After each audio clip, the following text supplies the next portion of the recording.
Hello everyone.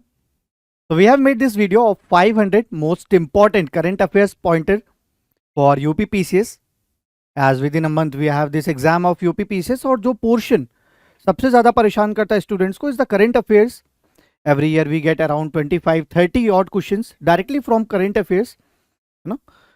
तो कुछ नहीं करना है उसके लिए, just have a look into this video. एक बार दो बार इस वीडियो को देख लो. And I'm of the opinion, by my past experiences and everything, that you will get directly 20 odd questions. You'll get 20 odd questions directly from this video. ठीक है, तो let's start it. In which country is the statue of Thiruvallavur unveiled recently? So the statue of Thiruvallavur, it is unveiled recently in 10th December 2023 in France. ठीक है, there is a place known as Cergy. It is a town in France. ठीक है, ऐसे directly questions आते हैं. The mostly the questions we get in UPPCS is directly one liner questions. वो सीधे सीधे के स्टेटमेंट दे देंगे और सीधे पूछ लेंगे, है ना. Specially from current affairs we get one liner questions mostly. So 10th December 2023 को in a town of Cergy in France the statue of Thiruvalluvar was unveiled. ठीक है, Thiruvalluvar was a Tamil poet saint. He was the author of book known as Tirukkural. ठीक है, ये important है कि this book Tirukkural is written by Thiruvallavur. Okay, it throws light on various aspects of life including ethics, governance, love and spirituality. And this book Tirukkural is divided into three parts. Aram, that is virtue, Porul, that is wealth, and Imbam, that is love.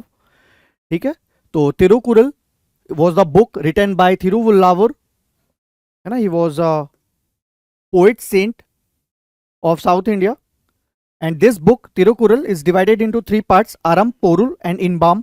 और इनकी statue recently कहाँ unveil हुई है? Cergy. It is a town in France. Okay, in 10th December 2023.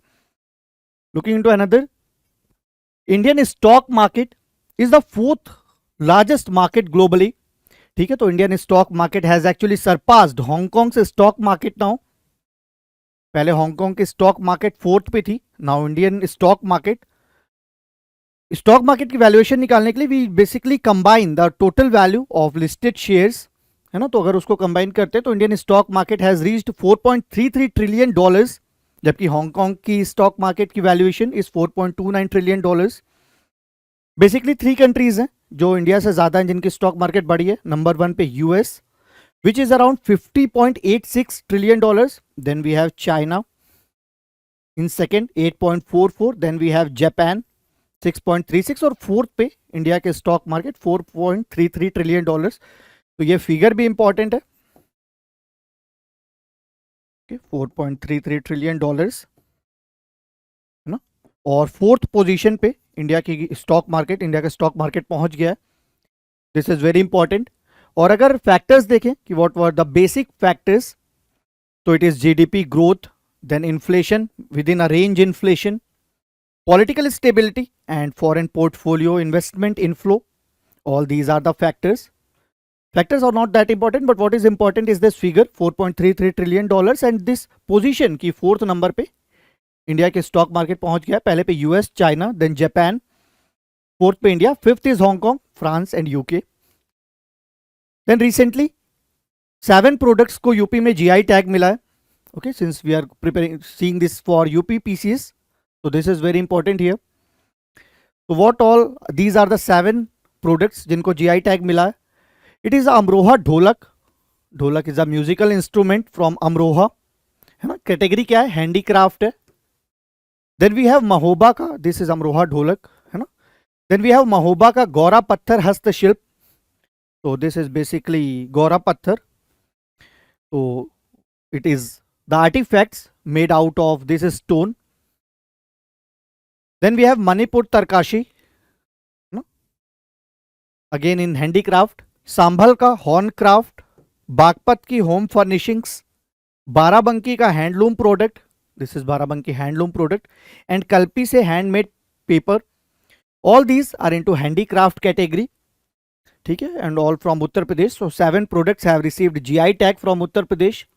Amroha से ढोलक, महोबा से गौरा पत्थर हस्तशिल्प, मैनपुरी से तरकाशी, संभल से horn craft, Baghpat home furnishing, Barabanki handloom product and Kalpi से हैंडमेड प्रोडक्ट, हैंडमेड पेपर. ठीक है, ये याद रहेंगे.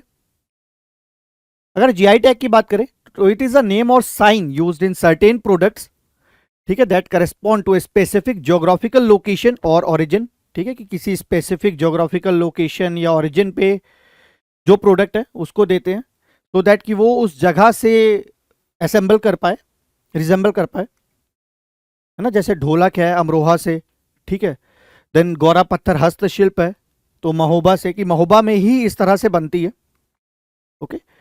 It insures that only the authorized users और those residing in the geographical territory are allowed to use the popular product name, कि जो वहां पे रह रहे हैं या जो ऑथोराइज्ड यूजर्स हैं सिर्फ वही उसको, उस प्रोडक्ट के नेम को यूज कर पाए, और इससे प्रोडक्ट को कॉपी होने से या इमिटेट होने से बचाया जा सकता है.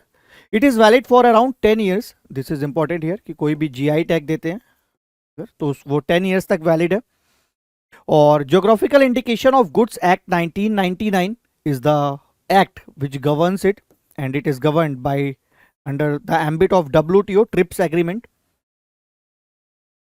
डब्ल्यूटीओ के TRIPS agreement trade related aspects of intellectual property rights के अंडर में होता है, जीआई टैग प्रोवाइड करते हैं. And GI Geographical Indication of Goods Act 1999 is the act which provided.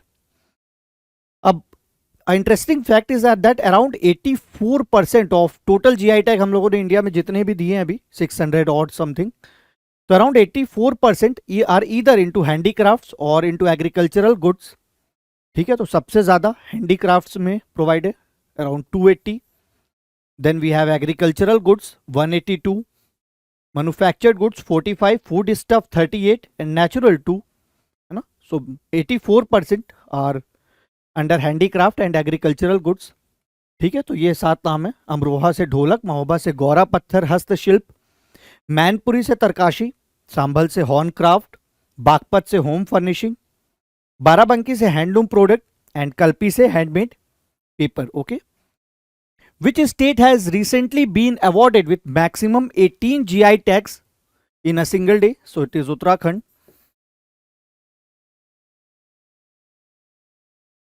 Uttarakhand is the first state कि जिसको इतने ज्यादा जीआई टैग एक दिन में दे दिए गए. तो इन 4 दिसंबर 2023 18 जीआई टैग्स उत्तराखंड को दिए गए in even in a single day, and it is first state to get maximum number of GI tags. Uttarakhand में there is also a scheme, one district, two products scheme. So this is important. जैसे हमारे पास UP में है ना, one district one product scheme, where every one product is selected from each district and it is being forecasted. So similarly we have one district two product scheme. ठीक है, तो इस तरह से ये भी क्वेश्चन आ सकता है कि one district two product scheme किस स्टेट की है. So it is from Uttarakhand. Recently released book दो पलकों की छांव में is written by, so it is written by doctor Hema Joshi.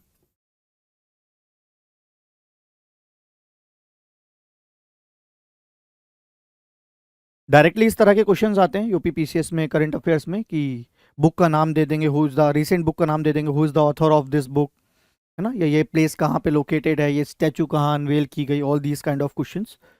ठीक है, तो दो पलकों की छाव में is the book written by doctor Hema Joshi and it is released by Prasoon Joshi.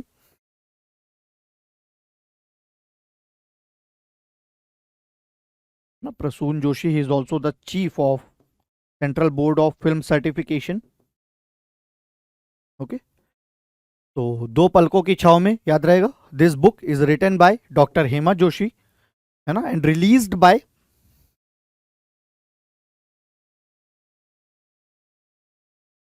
Prasoon Joshi who is also the chief of CBFC. अगला क्या है, country's first cyber security centre has been inaugurated in Chandigarh. This is very important. तो चंडीगढ़ में country का पहला, India का पहला cyber security centre inaugurate किया गया, है ना. It is inaugurated by home minister.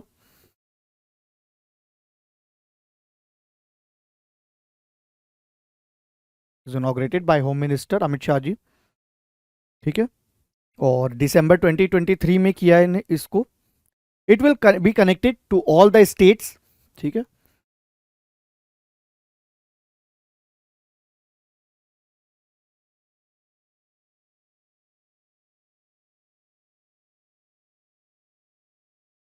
It will be connected to all the states, है ना. सन कॉप्स भी बोलते हैं इसको.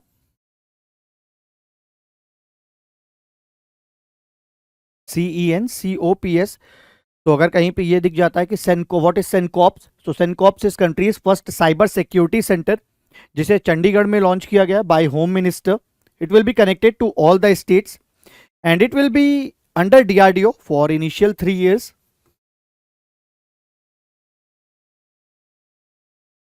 ठीक है. तो 3 साल तक शुरू के ये DRDO के अंडर में रहेगा. This is important year. पहला cyber security centre is launched in Chandigarh by home minister Amit Shah and it will connect all the states. It will be connected to all the states. Sencops भी बोलते हैं इसे. It will be under DRDO for 3 years. Then APAR. This is also very important. APAR is one nation one student ID. ठीक है. कि हर student के लिए एक ऐसे स्टूडेंट आईडी बना देंगे, जैसे आधार है ना, इसी तरह से स्टूडेंट आईडी बना देंगे. और सारी डिग्री और सारी चीजें ना, डिप्लोमा, सर्टिफिकेट्स, सब कुछ इसी में रहेगा कि आपको एक आईडी कार्ड से सारी चीजें पता चल जाएंगी ना. तो अपार, इसका फुल फॉर्म भी इंपॉर्टेंट है. It stands for automated permanent academic account registry. Automated permanent academic account registry. It is actually a specialized identification system which is designed for all students in India, है ना, is designed for all students in India. It is a part of One Nation One Student ID program launched by Union government, aligning with its new educational national education policy. New national education policy, है ना, we had this NEP, national education policy, in 2020. तो इसको align करते हुए they have made this One Nation One Student ID card, where every student in India is required to register for this, which is a unique 12-digit code, to digitally store, manage and access all their academic credit, degree, diploma, certificates, etc. And it will function as a digital identity for a student in the realm of education. ठीक है. So this is very important. APAR, it is One Nation One Student ID, known as Automated Permanent Academic Account Registry. ठीक है. 8th Wonder of World recently been accorded to, है ना. तो अभी तक 7 wonder होते थे, but recently 8th wonder of world. So this is Angkor Wat Temple. Okay. Angkor Wat temple in Cambodia. तो इसको 8th वंडर बनाया गया. ठीक है. 7 वंडर थे अभी तक, 8th wonder. This is important year. किससे बनाया गया? अंकोर वट टेम्पल को. Is the biggest temple architecture. Angkor Wat temple situated in northern province of Siem Reap in Cambodia. Siem Reap is a place in Cambodia, है ना. So it is situated in northern province of Siem Reap in Cambodia. It is largest religious monument globally. This is also important here. It is largest religious monument globally. 12th century में बना था ये, है ना, by Khmer emperor Suryavarman II. Khmer was the dynasty there. तो 12th century में बना था by Suryavarman II, and it was a Hindu temple. ठीक है. It was a Hindu temple dedicated to Lord Vishnu, but later it was converted into a Buddhist temple by Jayavarman VII. So all these facts है ना related to Angkor Wat temple is very important. ठीक है. कि largest religious monument है globally, Cambodia में located है, 12th century में बना है, पहले हिंदू टेम्पल था. It was built by Khmer emperor Suryavarman II, was dedicated to Lord Vishnu, but later it was converted to Buddhist temple by Jayavarman VII. The specific feature is like it depicts 5 lotus shaped tower, 5 lotus shaped tower हैं इसमें, which represent Mount Meru. Mount Meru is a mythical mountain which is considered as abode of gods in Hindu में भी और Buddhist cosmology में भी, है ना. It is considered as abode of gods की गॉड यहाँ रहते थे माउंट मेरू में. Angkor Wat is also known as Yashodharapura. It is also known as Yashodharapura. ठीक है, तो this is Angkor Wat temple. This is important here. 8th wonder of world is provided to Angkor Wat Temple in Cambodia. It is a Hindu temple and largest religious monument globally, built by Suryavarman II in 12th century. Where is Pompeii located? So Pompeii is actually located in Italy. So while in the race of 8th wonder, no, so Angkor Wat has actually defeated Pompeii. So Pompeii was an ancient Roman city situated near the Bay of Naples in Campania region of Italy, close to modern day Naples. ठीक है, तो Italy में located है. Ancient Roman city थी, but it got distracted by eruption of Mount Vesuvius, which is a volcano. So it is known worldwide for its remarkably preserved ruins following the catastrophic eruption of Mount Vesuvius in 79 CE. है ना. तो 19 feet और around 6 metre तक ऐश के नीचे ये city दब करके खत्म हो गई थी. तो सिर्फ र्यून्स बचे थे इस सिटी के, पॉम्पेई. तो इसको नहीं मिला 8th wonder. It got defeated by Angkor what, है ना. तो ये भी पता होना चाहिए कि पॉम्पेई, वो सीधे पूछ सकते हैं वेयर इज पॉम्पेई लोकेटेड और what is Pompeii. So Pompeii is a Roman city, ancient Roman city. Mission Daksh is launched by which state ना. तो mission Daksh launched by state of Bihar for education. Mission Daksh, it basically targets academic support for nearly 25 lakh underperforming school children. ठीक है, so it is related to school children and it is launched by Bihar. ठीक है, Mission Daksh. World Coffee Conference, these kind of conferences are very important. Summits, conferences, seminars जो हुए हैं important. World coffee conference and expo 2023 पहली बार Asia में हुआ है इन बेंगलोर, है ना. तो this also makes it very important कि एशिया में पहली बार हुआ है वो, और वो भी इंडिया में हुआ है, बेंगलोर में. सीधे पूछ सकते हैं where was world coffee conference recently held, है ना. फिर वो 4 सिटी का नाम दे देंगे. And it becomes quite difficult to guess such kind of answers, है ना. कि अगर सीधे सीधे जो वन लाइनर क्वेश्चन होते हैं ना, उसे गेस करना या उसमें गेस वर्क भी नहीं कर सकते आप. अगर आपको पता है तो पता है, याद किया हुआ है तो किया हुआ है, नहीं तो नहीं पता है. वो आप 4 में से एक रैंडम कुछ भी गेस नहीं कर सकते. बाकी मल्टीपल लाइनर क्वेश्चंस में ठीक है, देयर इज पॉसिबिलिटी कि आप एक ऑप्शन, एक सेंटेंस एलिमिनेट कर लो, दूसरा एलिमिनेट कर लो, तो ठीक है, आप मे बी कि आप पहुंच जाओ सॉल्यूशन तक. बट यहाँ पे अगर आपको इफ़ यू आर अवेयर तो आपको पता है, नहीं तो नहीं मालूम है. तो वर्ल्ड कॉफी कॉन्फ्रेंस पहली बार एशिया में हुआ है. दिस इज ऑल्सो इंपॉर्टेंट कि पहली बार हुआ है एशिया में. और कहाँ हुआ है? बेंगलोर में हुआ है. 5th एडिशन है वर्ल्ड कॉफी कॉन्फ्रेंस का. और कौन ऑर्गेनाइज कराता है? International coffee organisation. ठीक है, अब इंडिया में हुआ है तो कॉफी बोर्ड के कोलैबोरेशन से हुआ है, in collaboration with coffee board of India. Obviously ministry of commerce भी इन्वॉल्व होगी, गवर्नमेंट इन्वॉल्व होगी, गवर्नमेंट ऑफ कर्नाटका इन्वॉल्व होगी. ठीक है, but international coffee organisation is the premier organisation which is involve for world coffee conference. Bangalore में हुआ है, पहली बार एशिया में हुआ है. थीम क्या है? Themes are also important for such summit or such conferences. Sustainability through circular economy and regenerative agriculture. ठीक है, तो what is the theme? Sustainability through circular economy and regenerative agriculture. Mascot अगर देखें इसका क्या था, तो it is coffee Swami. Coffee Swami ये है ना. Coffee Swami is the official mascot of 5th world coffee conference, which seamlessly connect Indian tradition with contemporary appeal. You know, so this funny creature, coffee mascot, Coffee Swami, is the mascot for World Coffee Conference. Clear? Now India Argentina had this agreement for lithium block. ठीक है, तो ये जितने भी countries के साथ we had this ना MOU या एग्रीमेंट, तो दिस ऑल्सो बिकम्स इंपॉर्टेंट. वो सीधे पूछ लेते हैं क्वेश्चन कि किस कंट्री के साथ रिसेंटली हमने लिथियम ब्लॉक के लिए एग्रीमेंट किया है. तो अर्जेंटीना के साथ किया है ना. और ये इंडिया का पहला lithium exploration and mining project है जिसमें वो किसी कंट्री के साथ एग्रीमेंट कर रही है. So India in its first ever lithium exploration and mining project which is undertaken by government company, so Kabil, that is Khanij Videsh India Limited. This is a PSU which is responsible for such kind of agreements related to mines, mining, exploration, etc. with foreign countries. So it has signed an agreement with Argentina की company Camion, state owned company Argentina की Camion, for exploration and development of 5 lithium brine blocks in Argentina. ठीक है, तो याद रहेगा ये ना कि India and Argentina has made this agreement for lithium blocks.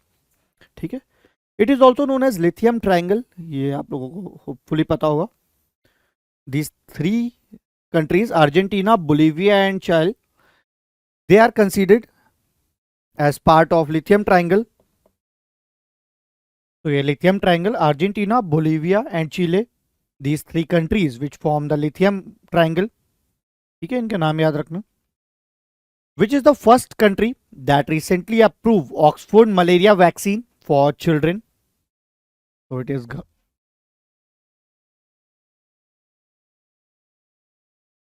Ghana in Africa.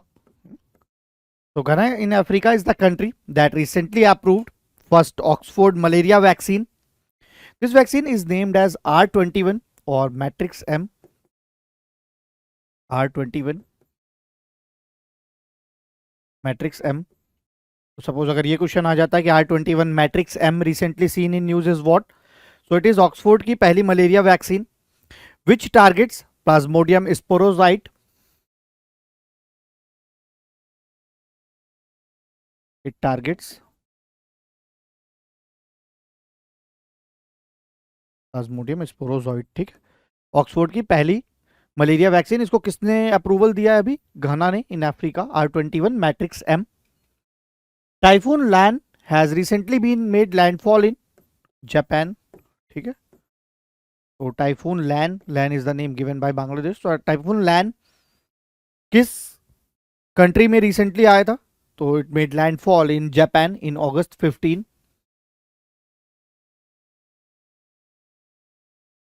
इससे पहले typhoon Khanun was also in Japan.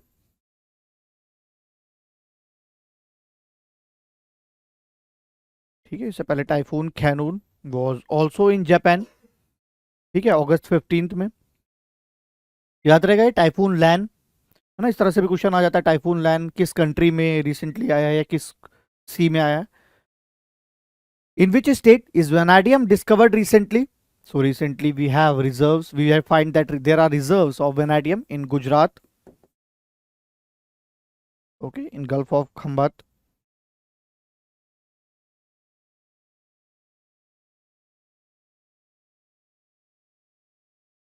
So recently we find that there are reserves of vanadium in Gujarat in Gulf of Khambat. इससे पहले हमें lithium के reserves मिले थे इन कश्मीर में.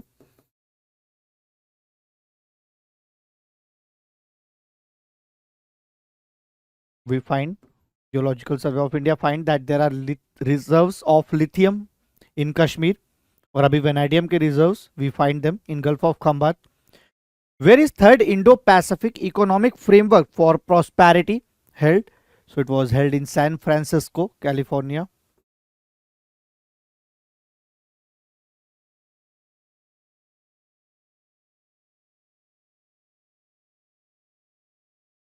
ठीक है, तो third Indo-Pacific Economic Framework for Prosperity, it was held in San Francisco in California.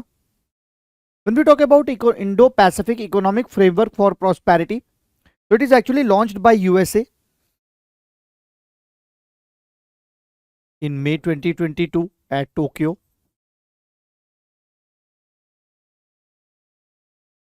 Okay, so Indo-Pacific Economic Framework for Prosperity is launched by USA in May 2022 at Tokyo, and recently in November इसकी third conference हुई है San Francisco California में, है ना.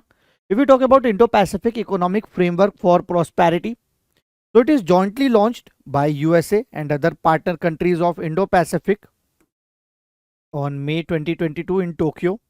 ठीक है, it is a US led initiative. 14 partner countries हैं इसकी. ठीक है, Australia, Brunei, Fiji, India, Indonesia, Japan. South Korea, Malaysia, New Zealand, Philippines, Singapore, Thailand, Vietnam, and USA. Okay, India is also a part of this. It actually seeks to strengthen economic engagement among partner countries with the goal of advancing growth, peace, and prosperity in Indo-Pacific region. 4 pillars हैं इसके: trade, supply chain, clean energy, decarbonization and infrastructure, and tax and anti-corruption. अब India ने second, third and fourth sign किया, but India did not sign this first pillar of Indo Pacific economic framework. ठीक है, याद रहेगा ये. India had signed second, third and fourth pillar of IPEF, but not the first pillar. ठीक है, it is a US led initiative launched in Tokyo at May 2022. 14 partner countries हैं: Australia, Brunei, Fiji, India, Indonesia, Japan, South Korea, Malaysia, New Zealand, Philippines, Singapore, Thailand, Vietnam and US. Okay, और इसकी third summit अभी San Francisco, California में हुई है. Okay, then we have, this is very important, operation Sarv Shakti, है ना. तो these kind of questions they ask, operation Sarv Shakti किस लिए हुआ. तो इंडियन आर्मी ने रिसेंटली लॉन्च किया operation Sarv Shakti, basically to eliminate terrorist from Rajouri और Poonch area of Jammu and Kashmir. यहां से टेररिस्ट को हटाने के लिए they have launched, Indian army has launched operation Sarv Shakti. तो इसमें चिनार कॉर्प्स श्रीनगर में और व्हाइट नाइट कॉर्प्स नगरोटा में, ये साथ में मिलकर के ये ऑपरेशन करेंगे टू एलिमिनेट टेररिस्ट. और इसी तरह से ना 2003 में भी दे have conducted similar kind of operation, operation सर्प विनाश. ठीक है, पीर पंजल रेंज में किया था तब, और अराउंड 100 के आसपास टेररिस्ट एलिमिनेट किए थे. ऑपरेशन सर्प विनाश किया था 2003 में इन पीर पंजल रीजन. और उसी तरह से अभी टेररिस्ट को हटाने के लिए Indian army is conducting operation Sarv Shakti, है ना, where Chinar corps and white knight corps in Nagrota, they will simultaneously conduct this operation Sarv Shakti. Ganga Sagar Mela, it is important here, as West Bengal has recently demanded national Mela status for Ganga Sagar Mela. Ganga Sagar is second largest congregation, human congregation, है ना. पहले पे कुंभ है कि जिसमें सबसे ज्यादा लोग इकट्ठे होते हैं, कॉन्ग्रीगेशन. सेकेंड पे वी हैव गंगा सागर मेला. कहाँ होता है ये? सागर आइलैंड में, वेस्ट बंगाल, है ना, सागर आइलैंड में. It happens every year during Makar Sankranti, है ना. Unlike Kumbh, it happens every year in Makar Sankranti. Sagar island is actually western most island of Ganga Brahmaputra delta, lies in West Bengal. It lies at the mouth of Hooghly River, an arm of which separates it from mainland from the east. ठीक है, यहाँ सागर island waste Bengal में western most island है Ganga Brahmaputra delta का. यहाँ पे हर साल गंगा सागर मेला होता है मकर संक्रांति के टाइम में. And recently West Bengal has asked, have demanded a national mela status for Ganga Sagar Mela. ASER report, annual status of education report 2023, 18th report launch हुई है. टाइटल क्या है? बियॉन्ड बेसिक्स, है ना. कौन लॉन्च करता है? It is launched bye NGO प्रथम.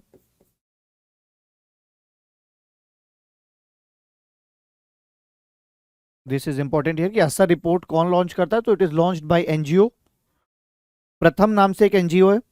टाइटल क्या है इस बार रिपोर्ट का? Beyond basics. 18th रिपोर्ट थी ये.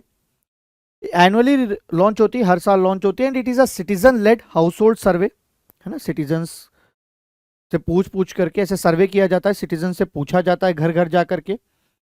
That aims to understand whether children in rural India are enrolled in school and whether they are learning or not. ठीक है, कि ऐसा तो नहीं है कि सिर्फ पेपर्स में मेंशन है कि बच्चे गांव में स्कूल जा रहे हैं, रियल में जा रहे हैं कि नहीं जा रहे हैं. So they keep on asking it by going door to door. It has been conducted every year since 2005 in all the rural districts of India, and it is largest citizen led survey in India. ठीक है, ASA report 2023. Where is seventh Ganga Utsav organized recently? So Ganga Utsav is organized in New Delhi. Okay, this is seventh edition of this, organized by National Mission of Clean Ganga for river rejuvenation.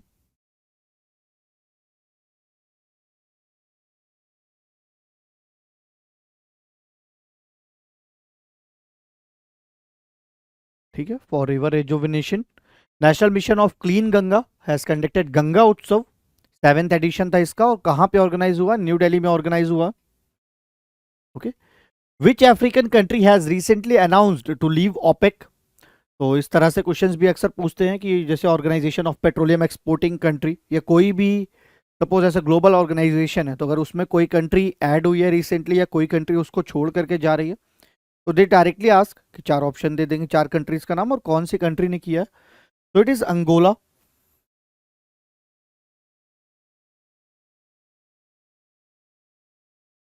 Angola is located in western most part of Africa. ठीक है, तो OPEC को Angola has announced that it will leave OPEC, Organization of Petroleum Exporting Countries, from 1st Jan 2024. Angola is not the part of OPEC. Which all other countries are part of OPEC? So it is Iran, Kuwait, Qatar, UAE and Saudi Arabia from Asia. Then Libya and Algeria. Libya, Algeria and Iraq here. Okay. Then Venezuela and Ecuador from South America. Nigeria, Gabon from Africa. ठीक है, Angola तो part नहीं है अब. तो Iraq, Libya, Algeria, Venezuela, Ecuador, Nigeria, Gabon, Iran, Kuwait, Qatar, UAE and Saudi Arabia. ठीक है, ये Angola located in western most part of Africa. Recent GI tag from Arunachal Pradesh. तीन प्रोडक्ट्स को अरुणाचल प्रदेश में जीआई टैग मिला है. They are handmade carpet from Arunachal Pradesh. Then very important, Wancho wooden craft. Wancho wooden craft. ठीक है, ये है वुडन क्राफ्ट. ठीक है, देन अरुणाचल प्रदेश का हैंडमेड कारपेट. एंड आदि केकीर. आदि केकीर इज अ जिंजर. आदि केकीर. So three distinctive products from Arunachal Pradesh have been granted GI tags for their unique culture and regional significance.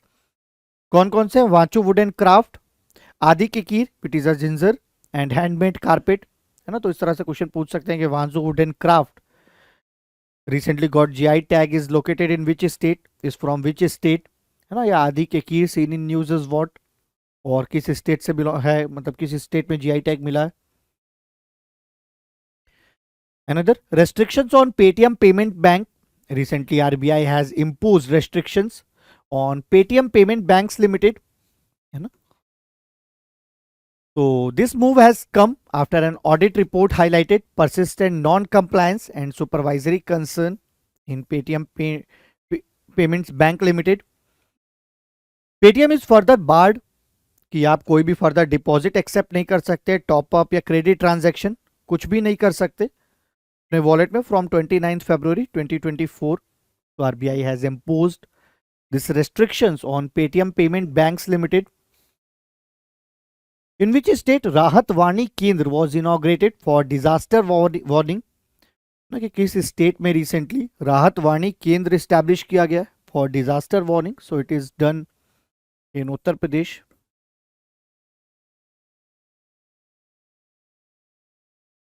In Lucknow basically,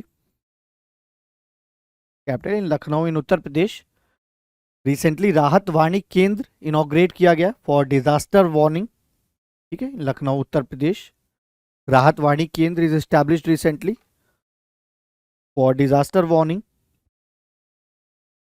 then global innovation index.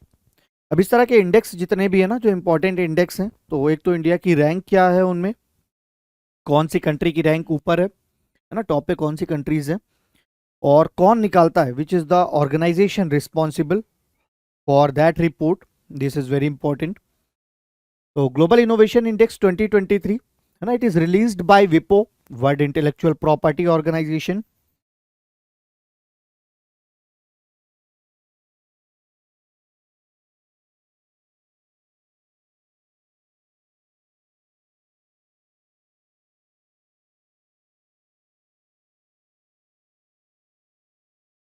ठीक है, तो it is released by विपो, that is world intellectual property organization.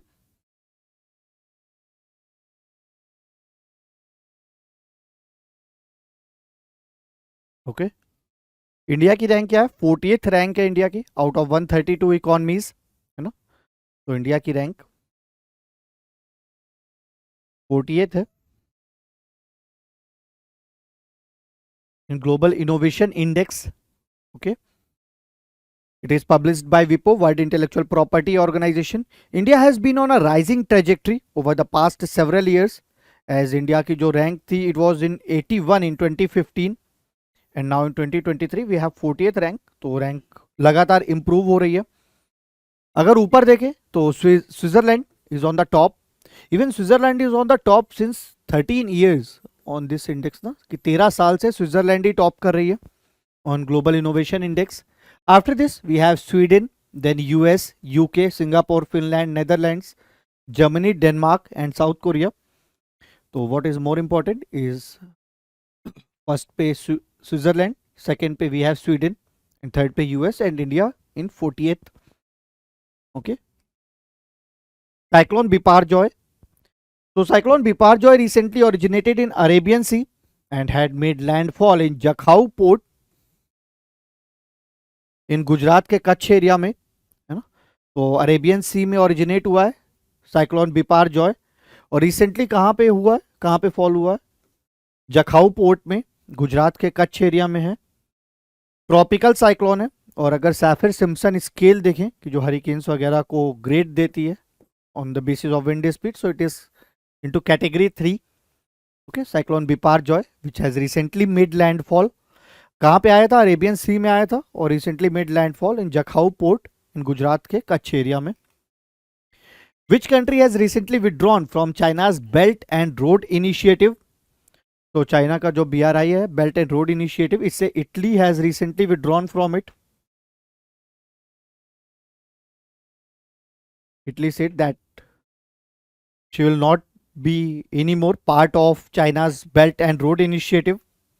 ठीक है, तो ये याद रहेगा कि Italy has decided basically to withdraw from China's Belt and Road Initiative. WHO's first traditional medicine global summit was held in, this is very important here, कि WHO ने, world health organisation ने पहली बार एक traditional medicine global summit organise कराई है। So it was held in Gandhinagar Gujarat. Sorry,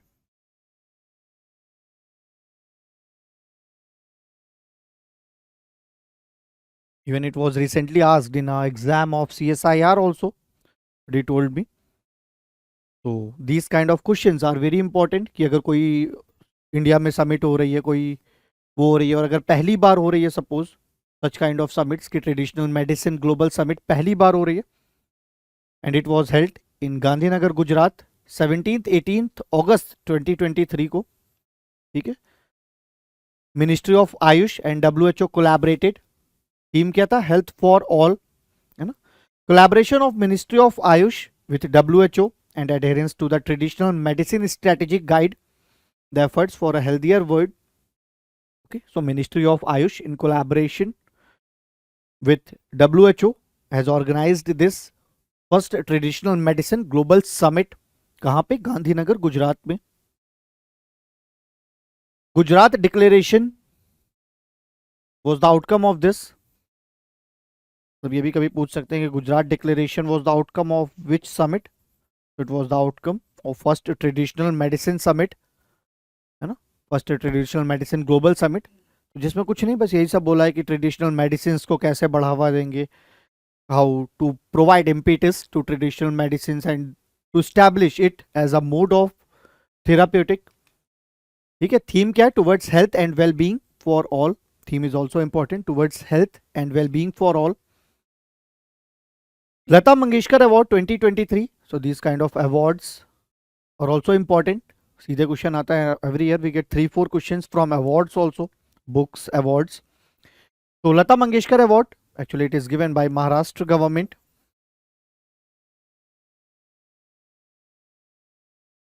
okay, so Maharashtra government has chosen the esteemed playback singer and national award winner Suresh Ishwar Wadkar, है ना, ही इज सुरेश ईश्वर वाडकर, है ना।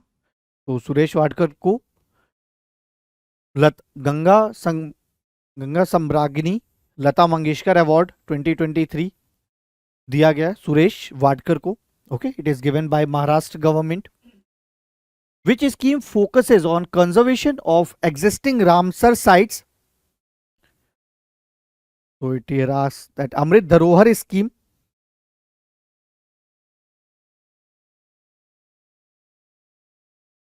Amrit Dharohar initiative. Amrit Dharohar initiative. It is a part of 2023-24 annual budget which talks about conservation of existing Ramsar sites. ठीक है, तो इसके लिए जो स्कीम है अमृत धरोहर initiative.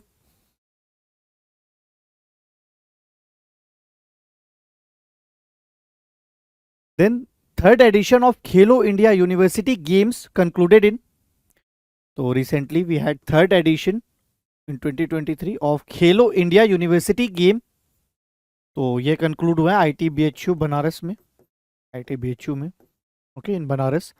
The games were hosted in 4 cities ऑफ Uttar Pradesh, that is Lucknow, Varanasi, Gorakhpur and Gautam Buddh Nagar. ठीक है, 4 cities में हुए हैं उत्तर प्रदेश में 2023 में।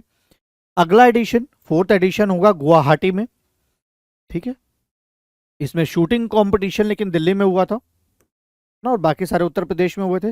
वाटर स्पोर्ट्स पहली बार हुआ था, made it's debut at the games, जिसमें रोइंग कंपटीशन गोरखपुर में हुआ है ना। देयर वाज सम ताल इन गोरखपुर जहाँ पे वाटर स्पोर्ट्स पहली बार जो यूनिवर्सिटी गेम्स में हुआ है, इसका डेब्यू हुआ। ठीक है, और यूपी में 4 जगह हुए हैं, Lucknow, Banaras, Gorakhpur and Gautam Buddh Nagar, and it concluded in Varanasi. ठीक है, Punjab university emerged victorious in this, है ना। तो थर्ड यूनिवर्सिटी गेम्स में कौन जीता है? पंजाब यूनिवर्सिटी। और अगला 4th कहाँ होना है? गुवाहाटी में होना है। 4th Khelo India university games in Guwahati. Okay, clear है। Nandi portal, this is very important कि वो सीधे क्वेश्चन आ जाता है कि Nandi portal is made for, है ना, या किसने बनाया है? तो Nandi portal is basically to streamline the regulatory process for veterinary drugs and vaccines. ठीक है, तो बेसिकली जो it is launched by union minister of fisheries, animal husbandry and dairying, है ना, Shri Purushottam Rupala. He launched Nandi portal which provide a no objection certificate NOC approval for new drug and inoculation system portal, new Delhi में launch किया। क्या करेगा ये? It will streamline the regulatory approval process for veterinary drugs and vaccines and timely process application and grant of NOC for these products. किसने launch किया? Ministry of fisheries, animal husbandry and dairying ने। Basically जितने भी veterinary drugs होते हैं या vaccines होती है ना, तो इनके रेगुलेटरी अप्रूवल को स्ट्रीमलाइन करने के लिए, कि कैटल्स वगैरह के लिए, है ना, जो ड्रग्स होते हैं, या एनिमल हस्बेंड्रीज में एनिमल्स के लिए जो ड्रग्स यूज होते हैं, इन और जो वैक्सीन्स होती है, इनकी टाइमली अप्रूवल, इनका रेगुलेटरी अप्रूवल को टाइमलाइन स्ट्रीमलाइन करने के लिए Nandi portal is launched by ministry of animal husbandry and dairying. Which dance is recently added into UNESCO's representative list of intangible cultural heritage? So Garba dance from Gujarat is recently added into UNESCO's representative list of intangible cultural heritage. कौन सा dance? Garba dance add किया गया UNESCO के representative list में of intangible cultural heritage. Which company has launched its AI project Gemini? तो Google ना, इसके parent company Alphabet ने लॉन्च किया। Google has launched its AI project Gemini, है ना। तो ये सीधे पूछते हैं अगर कि Gemini what is Gemini, so it is a AI project recently launched by Google. ONDC announces Build for Bharat initiative. So Open Network for Digital Commerce, ONDC. So they, in collaboration with Google, Cloud India, then Antler India, Paytm, Protean and Startup India, they announced a nationwide Build for Bharat initiative, है ना. तो Build for Bharat initiative किसका? ONDC का, along with other partners. It actually aims to tackle diverse challenges in digital commerce, promoting industry innovation to develop practical solution. So digital commerce के लिए Build for Bharat initiative was launched by ONDC, that is Open Network for Digital Commerce. Professor Savita Ladage received the Royal Society for Chemistry's Neholm Prize for Education. So this is important here. Professor Savita Ladage, which is from Mumbai, has received Royal Society of Chemistry's Neholm Prize for Education. So it recognizes a major national or international research or innovation contribution in the field of chemistry or chemical science education. The prize was established to commemorate the life and work of Sir Ronald Neholm, who was the president of Royal Society of Chemistry. So it is awarded annually. और basically क्या होता है कि prize एक बार क्या होगा कि जो यूके और आयरलैंड के सिटीजन है एक साल उन्हें मिलेगा सिर्फ, और एक साल ओपन फॉर ऑल रहेगा कि सबको प्राइज मिल सकता है. तो इस बार ओपन फॉर ऑल था 2023 में. अब 2024 में क्या होगा कि जो यूके और आयरलैंड के सिटीजन है खाली सिर्फ उन्हें ही प्राइज मिलेगा. फिर 2025 में ओपन टू ऑल रहेगा. तो किसे मिला है? सविता लाडागे को.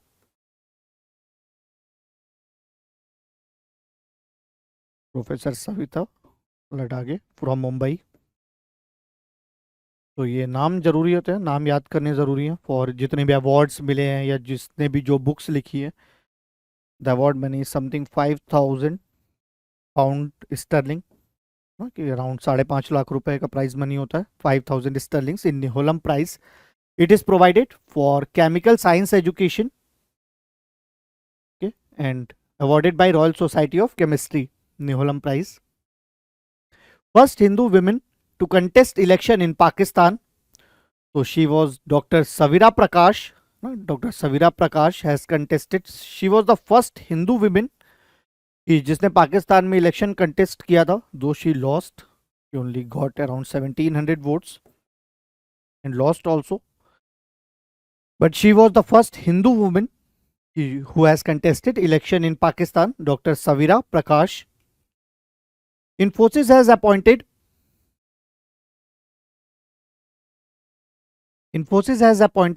Iga Swiatek and Rafael Nadal as its brand ambassador. Okay, so this tech giant Infosys, ठीक है, इसने अपना ब्रांड एम्बेसडर किसको बनाया? पोलैंड की tennis player Iga Swiatek and Rafael Nadal. ठीक है, so this is important here. Iga Swiatek and Rafael Nadal, they have now become the brand ambassador of Infosys. PM laid foundation stone of Sant Ravidas Temple in MP सागर. सागर में Batuma village है, वहां पे prime minister had laid. Madhya Pradesh में सागर में Batuma village. Here prime minister had laid the foundation stone of this Bhakti saint Ravidas. ठीक है, was born in Banaras. Ravidas was born in Varanasi. Bangalore become first Indian city to join World Cities Culture Forum. This is important here कि Bangalore has now become the first city to join World Cities Culture Forum.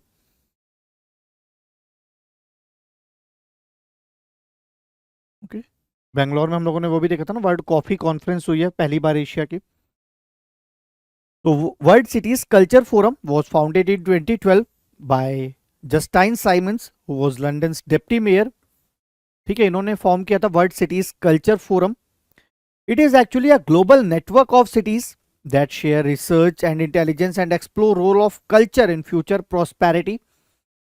ठीक है, तो ये world के कई कई सारे cities का नेटवर्क है, अराउंड 40 सिटीज हैं इसमें, that share research and intelligence and they explore the role of culture in future prosperity. तो बेंगलोर इंडिया का पहला सिटी बन गया है ना, इंडिया का पहला सिटी बन गया जो इसका पार्ट है world culture forum, world cities culture forum. Other cities जो इसके पार्ट है like New York, London, Paris, Tokyo and Dubai are also part of this. Now Bangalore has become the first Indian city to be the part of World Cities Culture Forum. Chile has become 95th member of International Solar Alliance. Chile, so this is located in westernmost part of South America with its capital at Santiago. So Chile has now become the 95th member of International Solar Alliance. International Solar Alliance was formed in 2015 with its headquarters as Gurugram, Haryana.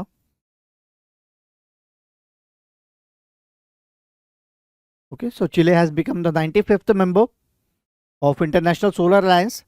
CBSE will open its office in which country? So CBSE will open its office in UAE. Okay, so this is important here that CBSE will now open its regional office in UAE, United Arab Emirates. Artificial Intelligence Safety Summit 2023 कहाँ हुई? It was held in Bletchley Park in England. In Bletchley Park in England in 1st-2nd November. It is around 80-90 kilometers away from London. यहाँ पे AI Safety Summit 2023 हुई है जिसमें around 28 major countries took part like US, China, India and European Union. And they also signed Bletchley Park Declaration.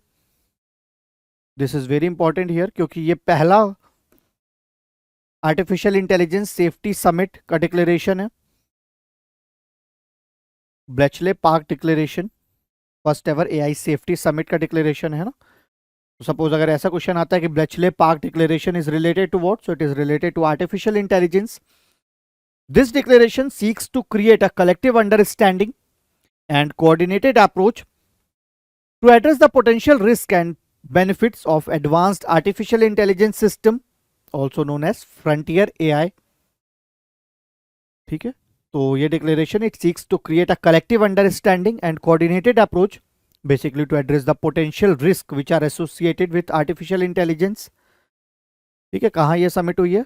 Artificial intelligence safety summit Bletchley Park England में which is around 80-90 kilometres from London. कब हुई है? 1st-2nd नवंबर को। और यहाँ पे Bletchley Park declaration sign हुआ। India was the part of this. Life size statue of late general Bipin Rawat, तो कहाँ पे हुई है ये? टॉन्स ब्रिज स्कूल देहरादून में, है ना। कितनी बड़ी statue, life size statue of late general Bipin Rawat who was also first chief of defence staff. तो इनकी स्टैचू कहाँ? देहरादून में। देहरादून उत्तराखंड में इनकी स्टैचू बनाई गई है ना, जिसे मिनिस्टर ऑफ डिफेंस ने रिसेंटली अनवेल किया है। He was the country's first chief of defence staff, है ना। He was born in Pauri Uttarakhand in 1958।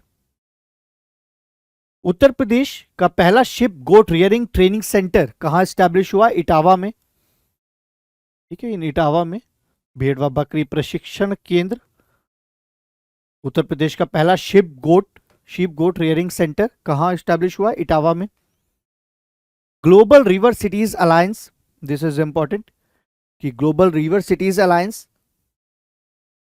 It was actually led by national mission for clean Ganga under ministry of Jal शक्ति।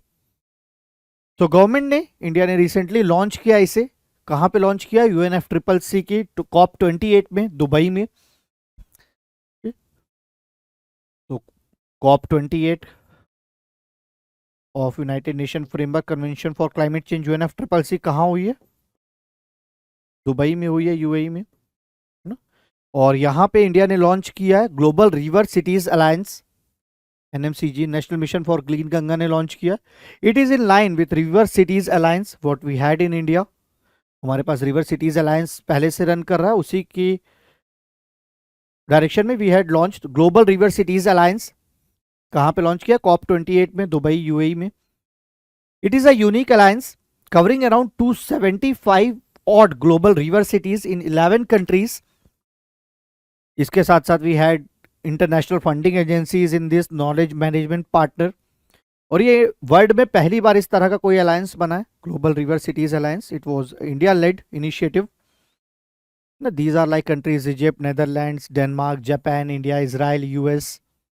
It is a unique platform for global river cities to ideate, network, and co-learn, and to foster river-centric development in urban areas. ठीक है, तो this is important here, Global River Cities Alliance. Then high altitude pseudo satellite. तो recently CSIR के national aerospace laboratories ने एक successful test किया है on high altitude pseudo satellite. तो it is like unarmed unmanned aerial vehicle, UAV है ना, drones etcetera. और ये हवा में या एयर में फॉर मंथ्स और ईयर्स तक सस्पेंडेड रह सकते हैं because they are solar powered. तो CSIR का जो ऑर्गन है, national aerospace laboratories, they have successfully conducted test on high altitude pseudo satellites HAPS, marking a significant milestone in unmanned aerial vehicle technology, high altitude pseudo satellite.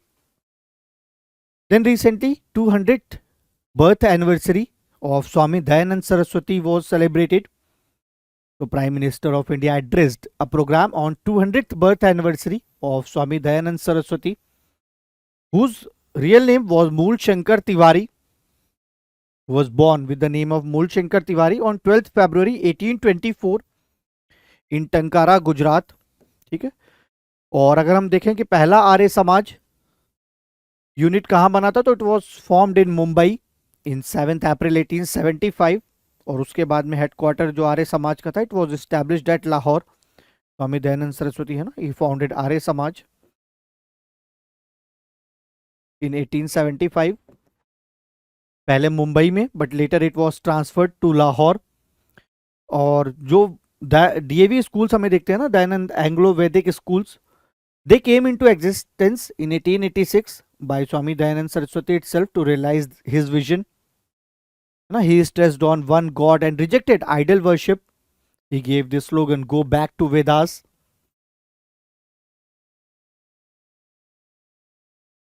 And he also believed in infallibility of Vedas. Okay, Swami Dayanand Saraswati. Then India becomes net exporter of toys. तो recently क्या हुआ कि पहले India was importer of toys, but because of governments national action plan for toys, India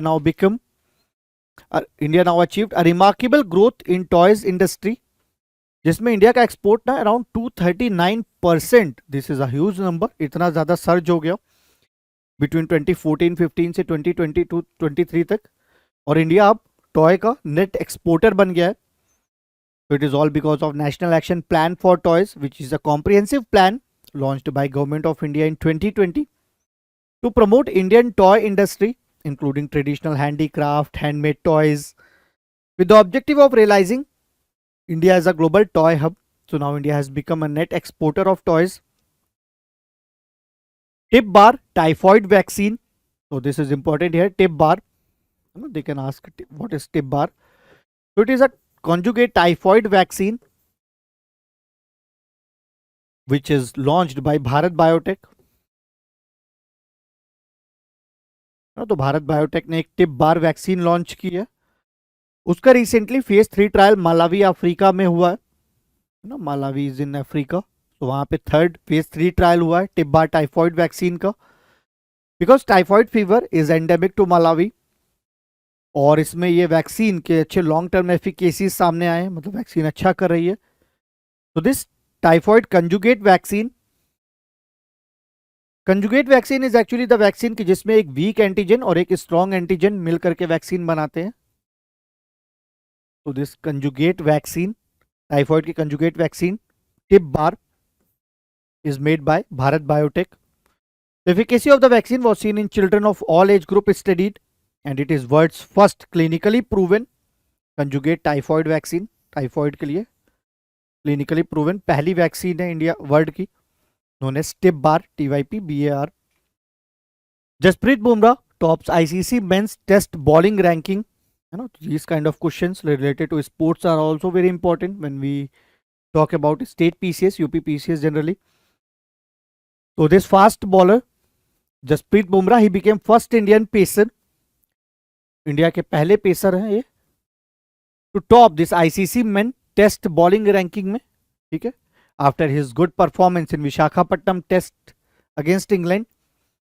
तो Jasprit Bumrah is actually the fourth Indian bowler, लेकिन बाकी तीन spinners थे. He is the only pacer या fast bowler who has achieved, who has topped into ICC men's test bowling ranking.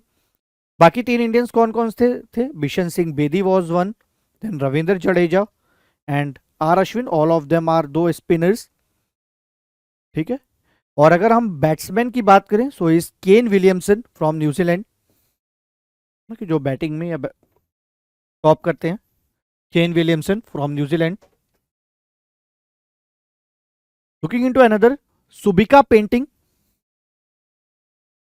तो Subika painting actually belongs to Manipur. These type of paintings ना which are in news, these folk paintings, these are important. सीधे सीधे question ऐसे पूछ लेंगे, Subika painting is related to what, is related to which state, किस state में है. These are Subika paintings. They belongs to Manipur and it is a style of painting which is basically linked to Meitei community, है ना, in Manipur इनसे linked है Subika painting. It is a composition of cultural motive made by pre-existing feature and other influences stimulated by cultural worldview. Now, so this is Subika painting. What is important for us is it belongs to Manipur and it is linked to Meitei community. Now, looking into exercise Desert Night. So recently Indian Air Force along with French Air and Space Force and UAE Air Force, इन लोगों ने मिल करके UAE, then France and India के air force, तीनों जगह के air force ने मिल करके they have launched exercise desert night over Arabian sea, basically to showcase collaborative air operation. तो it is a joint military exercise between India, France and UAE, ठीक है. तो बस ये याद रखना है कि एक्सरसाइज डिजर्ट नाइट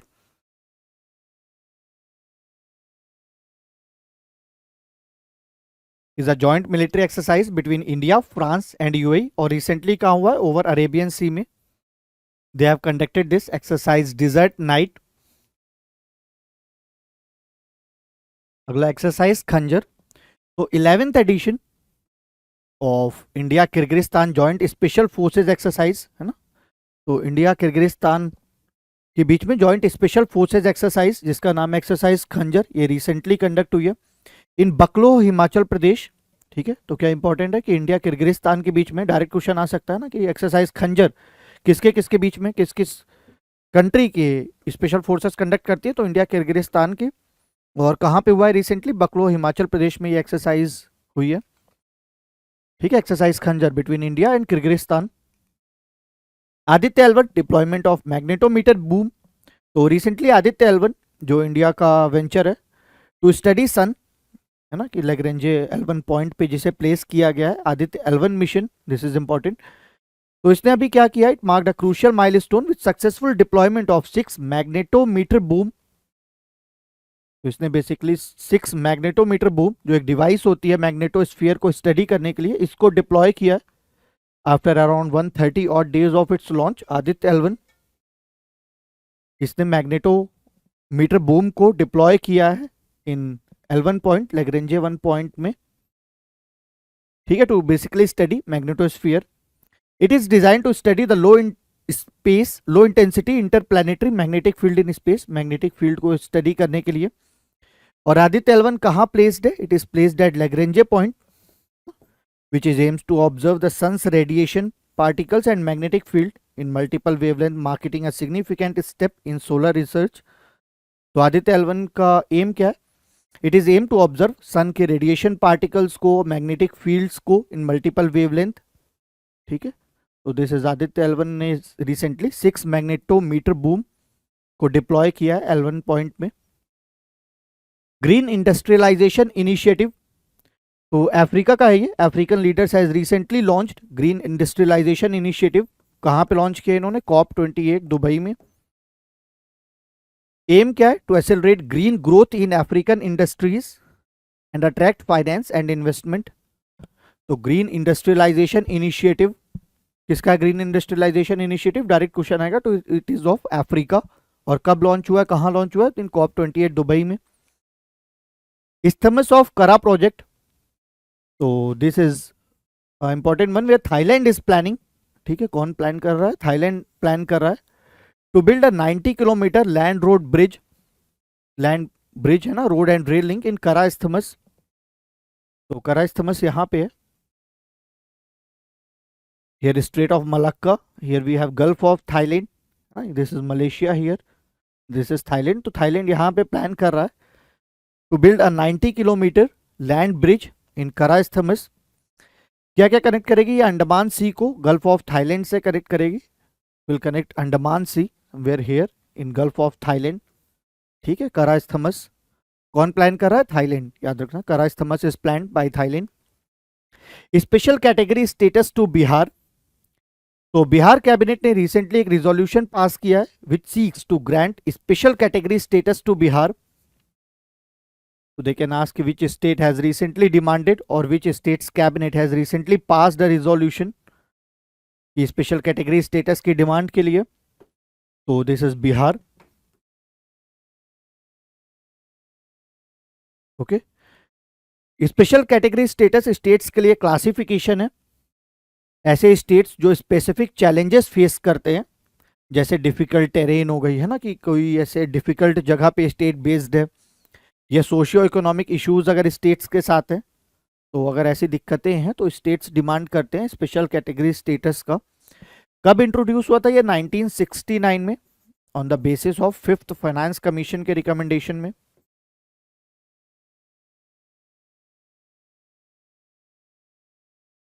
तो ये जरूरी है ना, कि ये पूछ लेते हैं कई बार कि कौन से फाइनेंस कमीशन ने रिकमेंड किया था to set special category status, special category status to states.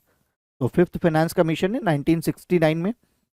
क्या क्या फैक्टर हम कंसीडर करते हैं कि स्पेशल कैटेगरी स्टेटस देने से पहले? हिली एंड डिफिकल्ट टेरेन, कि अगर पहाड़ी या डिफिकल्ट जगह पे स्टेट बेस्ड है। पॉपुलेशन डेंसिटी कम है या ट्राइबल पॉपुलेशन ज़्यादा है वहाँ पे। अगर strategic location along international borders, international border के बहुत पास है, वहाँ पे लोकेटेड है। इकोनॉमिकली या इंफ्रास्ट्रक्चर वाइज स्टेट काफ़ी बैकवर्ड है, या स्टेट के फाइनेंसेस इतने सफिशिएंट नहीं है कि स्टेट के को चला सके। तो if these are the issues, तो then we provide special category status to those states. और बिहार कैबिनेट ने रिसेंटली पास किया। Blue tongue disease, this is in news कि blue tongue disease.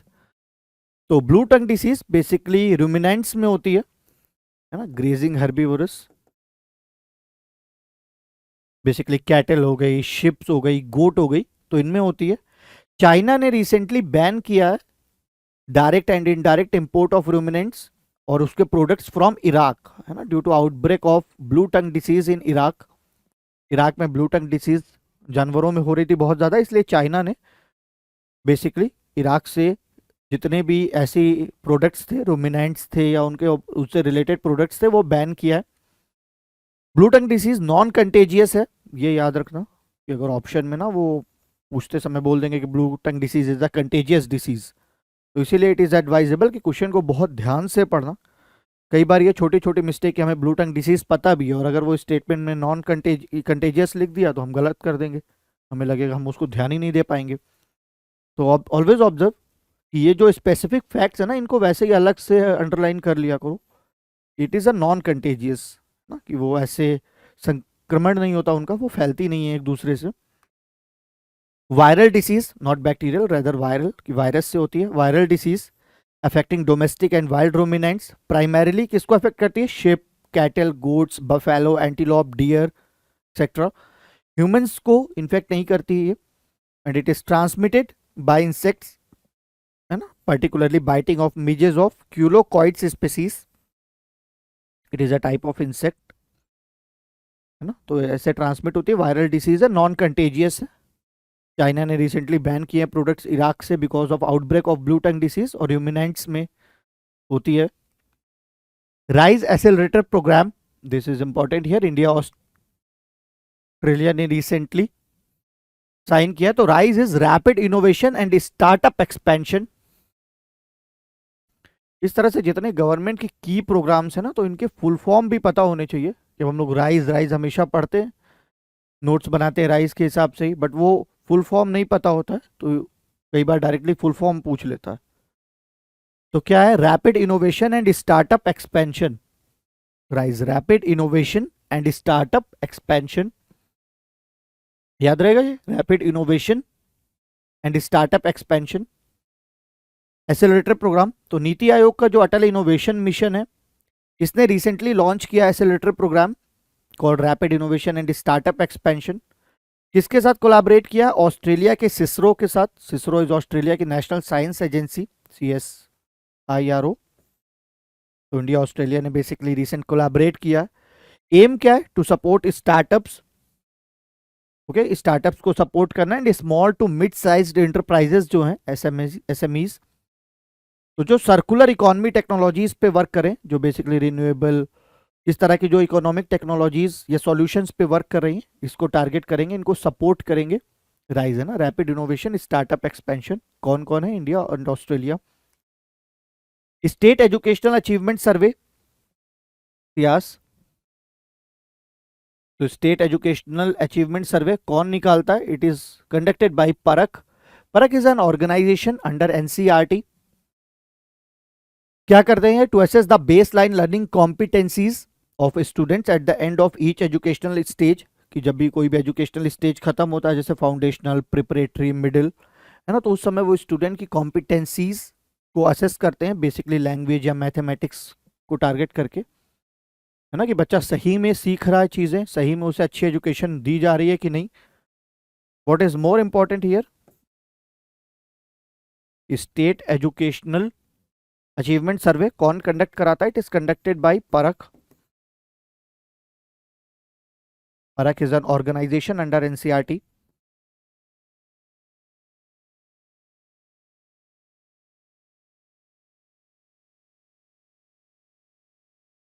Okay, it is an organization under NCERT।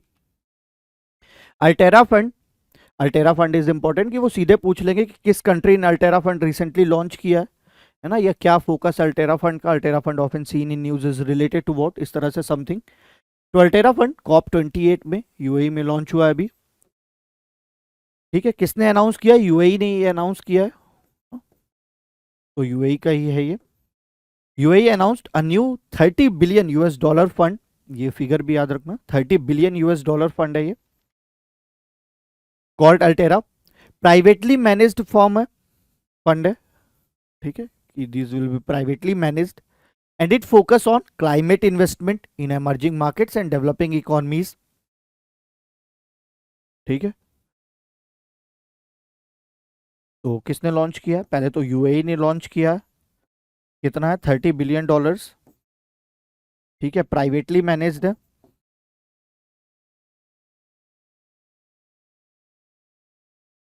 Focus क्या है? Climate investments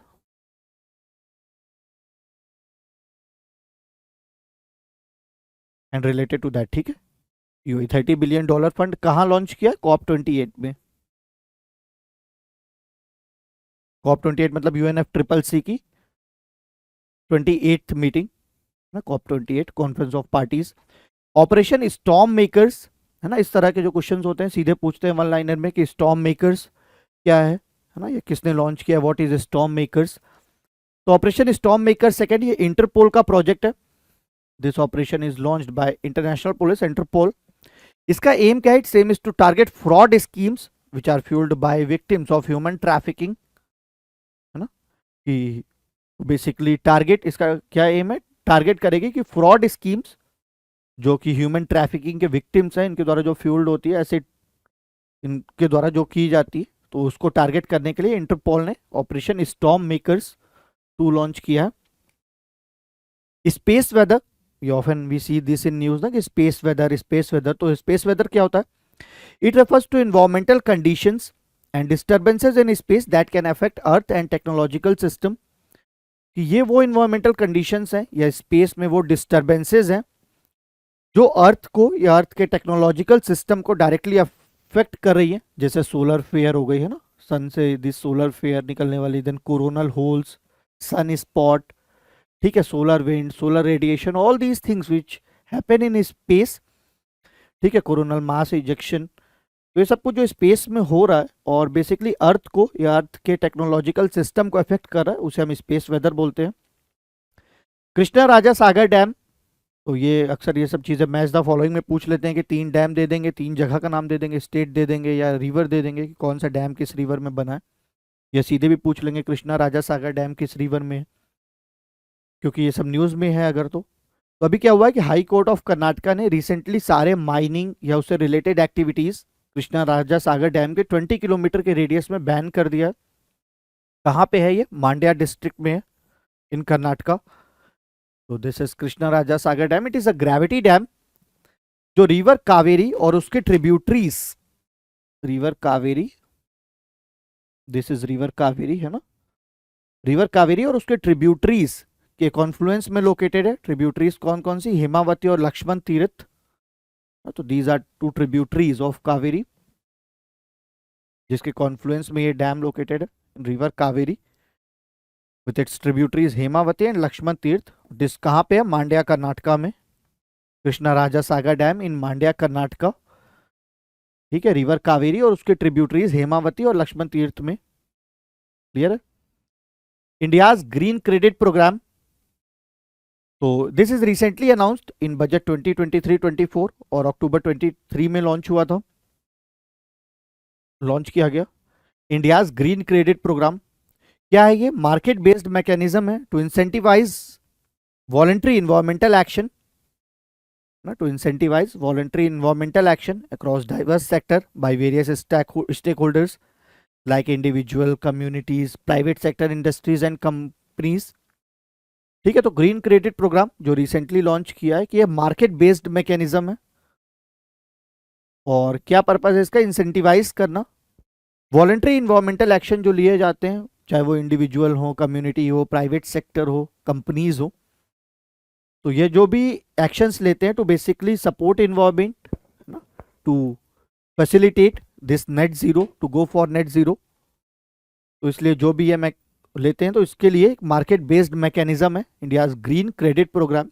in market based mechanism they provide all these credits कि आप जितना भी अगर environment से रिलेटेड वर्क करोगे तो उसके बदले में they will provide your credit, all this we have a set of this market based mechanism. तो ग्रीन क्रेडिट प्रोग्राम इंडिया का।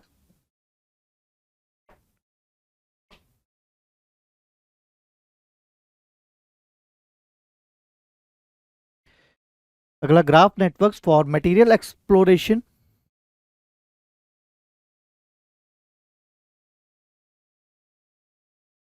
Graph networks for material exploration genome, तो गूगल के डीप माइंड ने लॉन्च किया ये, it is launched by Google's,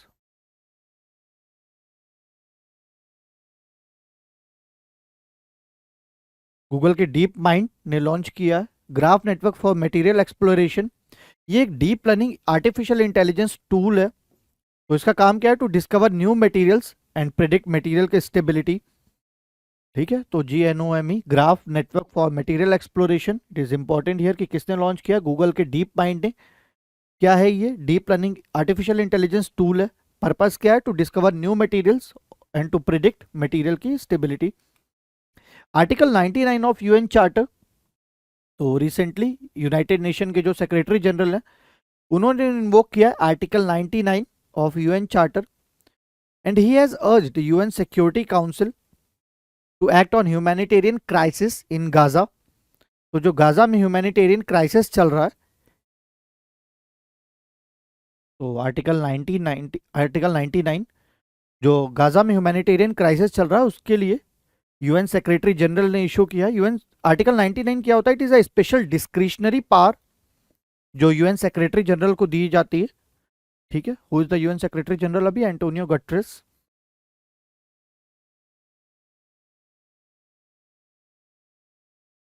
he is 9th secretary general of UN कहाँ से है? पोर्टुगीज से,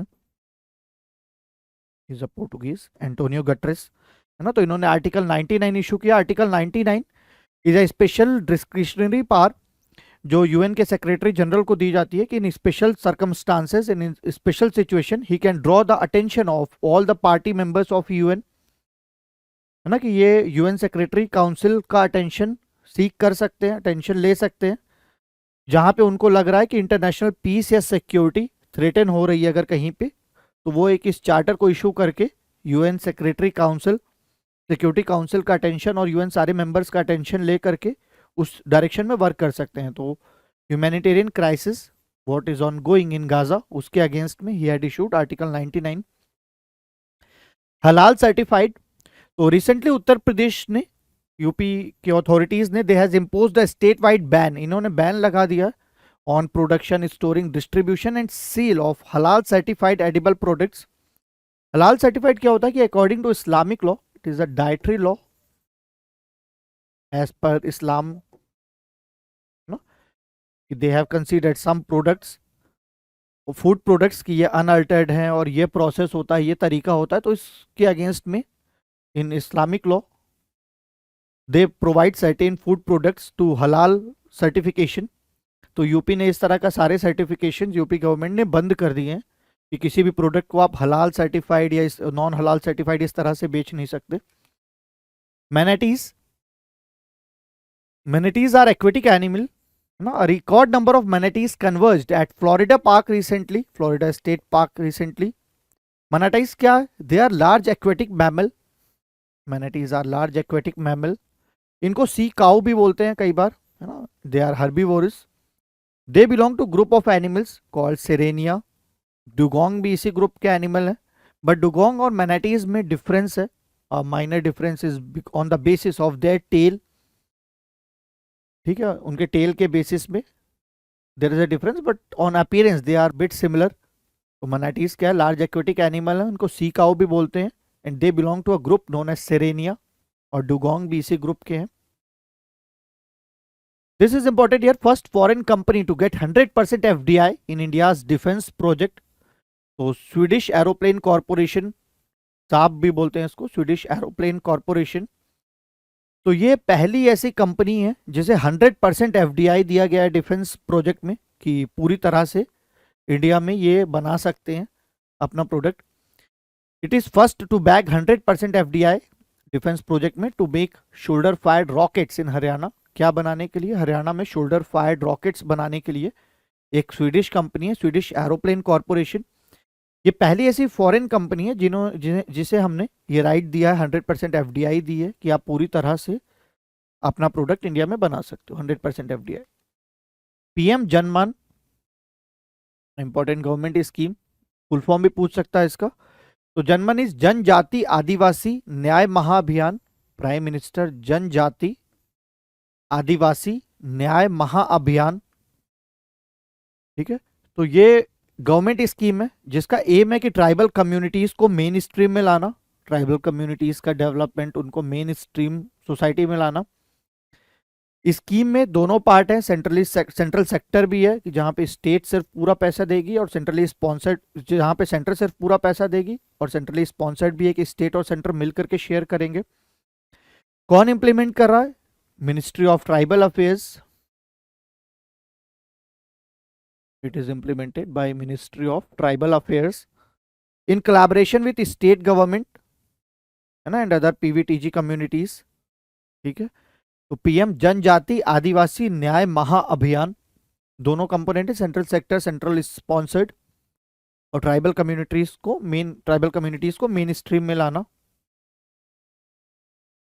okay, 24,000 crore is the outlay for this, है ना। It is a convergence of 9 ministries launched in 200 districts recently in 18 states and 1 union territory. Mount Marapi was in news. तो ये active strato volcano है, कहां पे है? जावा इंडोनेशिया में। तो this is area of Java में भी है माउंट मेरापी, रिसेंटली February 13 को एरप्ट हुआ था ये। Okay, so it is an active stratovolcano. कहाँ पे लोकेटेड है Mount Merapi? Central Java Indonesia में. वो सीधे पूछ लेते हैं कई बार, या मैच द कॉलम में पूछ लेंगे, 3 ऑप्शन दे देंगे कि माउंट मेरापी और 2 और माउंट दे देंगे, है ना, या 2 और वॉल्केनोज दे देंगे, 3 वॉल्केनो दे देंगे. ये सपोज कोई भी 2 जियोग्राफिकल फीचर और साथ में दे देंगे और कौन सा कहाँ पे लोकेटेड है. तो Mount Merapi is in Java Indonesia. Which airports become first in North East to offer Digi Yatra facility? तो गुवाहाटी का लोकप्रिय गोपीनाथ बोरदोलोई इंटरनेशनल एयरपोर्ट, ये पहला एयरपोर्ट नॉर्थ ईस्ट का बना है जिसने डिजी यात्रा फैसिलिटी ऑफर की है. डिजी यात्रा फैसिलिटी ये बेसिकली एक इंडस्ट्री लेड इनिशिएटिव है, जिससे ना कि जब आप एयरपोर्ट में चेक इन करते हो तो फेशियल रिकॉग्निशन टेक्नोलॉजी से एंट्री और सिक्योरिटी क्लियरेंस बहुत ईजिली हो जाता है. पेपरलेस प्रोसेस है basically for easy check in. We had this Digi Yatra initiative to make terminal entry और security clearance at the airport seamless, hassle free और paperless process के through, है ना, कि बहुत ज़्यादा हेक्टिक नहीं होता है, इजिली चेक इन कर सकते हो. इसलिए we had this digi Yatra facility. North east में Guwahati is the first airport. Guwahati airport का नाम है लोकप्रिय गोपीनाथ बोरदोलोई इंटरनेशनल एयरपोर्ट. तो this become the first airport. 5 नई रामसर साइट्स ऐड हुई हैं recently. 5 wetlands added to Ramsar list. कौन कौन सी है? Magadi Kere conservation reserve in Karnataka. Then we have अंका समुद्र bird conservation reserve again in Karnataka. We have Aghanashini estuary in Karnataka. तो ये 3 कर्नाटका में ऐड हुई हैं. कौन कौन सी? दिस इज वेरी इंपॉर्टेंट, वो सीधे पूछ लेंगे. तो मागादी केरे कंजर्वेशन रिजर्व, अंका समुद्र bird conservation reserve and Aghanashini estuary, 3 Karnataka में. Then we have Karaivetti bird sanctuary in Tamil Nadu and Longwood Shola forest reserve in Tamil Nadu. ये 2 तमिलनाडु में, Karaivetti bird sanctuary and Longwood Shola reserve, है ना. तो these 2 in Tamil Nadu. And similarly we have Magadi Kere, Anka Samudra and Aghanashini, these 3 in Karnataka. Total कितने हो गए Ramsar sites? अब 80 हो गए हैं total. We have 80 Ramsar sites now. UP में कितने? There are 10 in UP. Uttar Pradesh में 10 रामसर साइट्स हैं. And we have largest in Tamil Nadu 16. सबसे पहली कौन सी थी? केवला देवघना in Rajasthan and Chilka lake.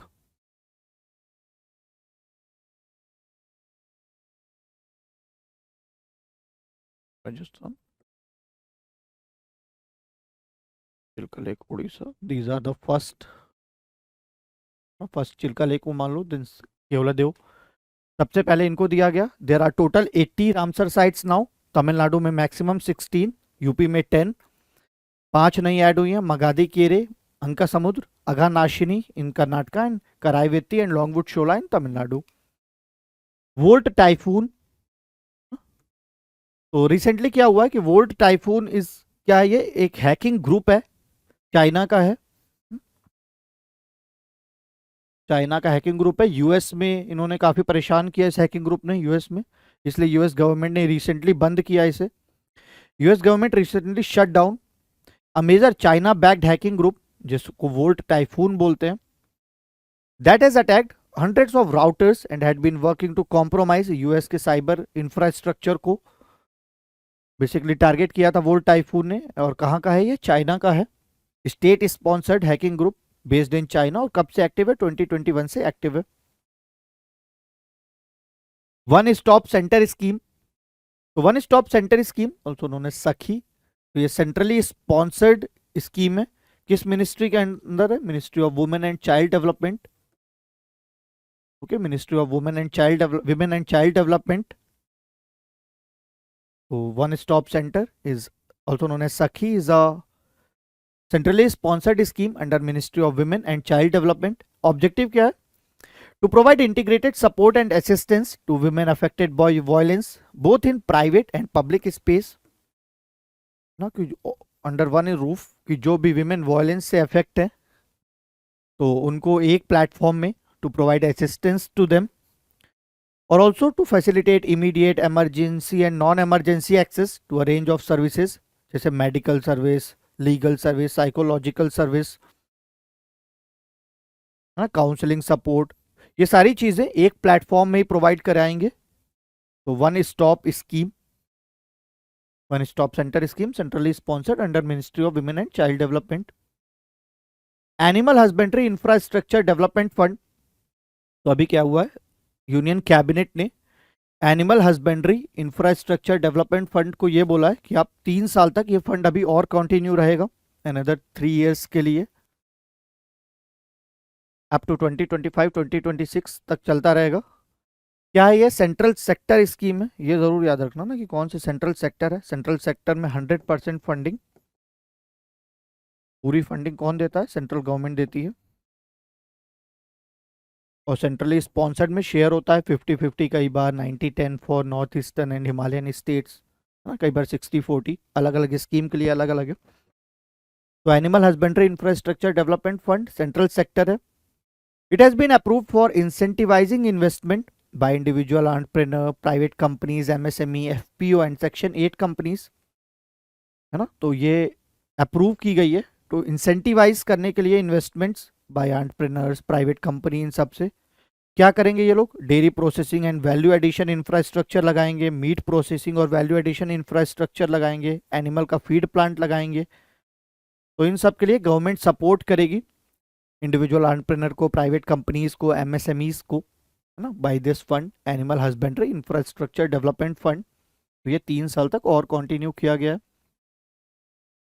Project संवेशा, project संवेशा I stem का प्रोजेक्ट है।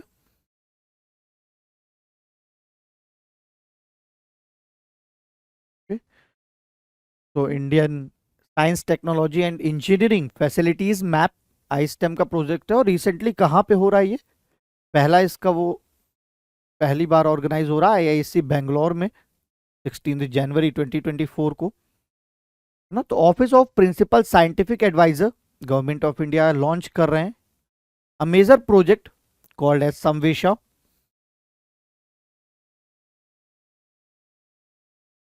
क्या पर्पज है, to revolutionise research collaboration in India by enhancing accessibilities to facilities and lab. ठीक है, तो आई स्टेम प्लान कर रहा है कि अराउंड 50 संवेशा प्रोजेक्ट्स कंडक्ट कराएं ड्यूरिंग 2024 में, ऑल इंडिया अराउंड 50 कंडक्ट कराएं इस तरह के सेमिनार या प्रोजेक्ट। पहला कहाँ हो रहा है अभी, आईआईएससी बेंगलोर में 16 जनवरी को। आकाश का न्यू वर्जन आया, आकाश मिसाइल का, जिसको बोलते हैं आकाश न्यू जनरेशन मिसाइल।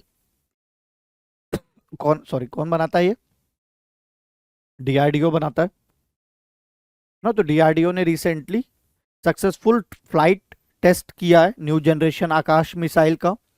कहां से किया है, from Chandipur coast in Odisha, Orissa के चंडीपुर कोस्ट से आकाश न्यू जनरेशन मिसाइल का सक्सेसफुली फ्लाइट टेस्ट किया है। आकाश न्यू जनरेशन मिसाइल क्या है, सरफेस टू एयर है ना, मतलब ये याद रखना कि सरफेस टू एयर है या एयर टू एयर है, लैंड टू लैंड है या क्या है, तो it is surface to air, Akash है ना, सरफेस से एयर पे। It intercepted the high speed unmanned aerial vehicle at a very low altitude, है ना, कि वेरी लो एल्टीट्यूड में इन्होंने ये सारे फ्लाइट टेस्ट करके दिखाए हैं। इंडिजिनसली डेवलप्ड है, इसमें क्या indigenously developed radio frequency seeker लगा हुआ है, लॉन्चर है, मल्टी फंक्शनल रडार है, all these are technicalities, command control and communication system लगा हुआ है। तो it is surface to air missile and it intercepted recently high speed UAV at very low altitude. ठीक है, कि एक बहुत लो एल्टीट्यूड में अनमैन्ड एरियल व्हीकल था, तो उसको इसने मार करके गिराया है अपने टेस्ट के टाइम पे, तो इट इंटरसेप्टेड दैट। बीबीसी का sports personality of the year, it was given to Mary Earps, she is English soccer player, goalkeeper of England. ठीक है, मैरी अब्स।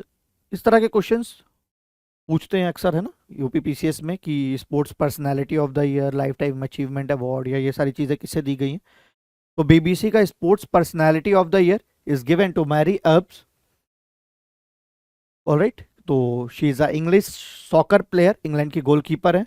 इन्होंने अपनी टीममेट बेथ मेड को डिफीट किया है इस अवार्ड को जीतने के लिए। एंड स्टुअर्ट ब्रॉड को सेकेंड अवार्ड मिला है, and Katarina Johnson Thompson is third in the vote. So Mary Earps has won BBC Sports Personality of the Year. Very important. Asia का largest open air annual trade fair Bali Yatra तो कहाँ पे हुआ ये? ओडिशा में. Inaugurated on the banks of Mahanadi river in Cuttack Odisha. तो Bali Yatra is actually considered as Asia का largest open air annual trade fair. It is considered as largest open air annual trade fair. कहाँ पे इनॉग्रेट हुआ? In Mahanadi river, on the banks of Mahanadi River in Cuttack, Odisha. Miss Universe 2023. Oh, Miss Universe 2023, this is also very important. तो किसे मिला है? Nicaragua के Sheynnis Palacios को. She is from Nicaragua. Sheynnis Palacios. तो she is Miss Universe 2023. Nicaragua कहाँ है? It is in Central America. It is a country in Central America, Nicaragua. तो यहाँ की मॉडल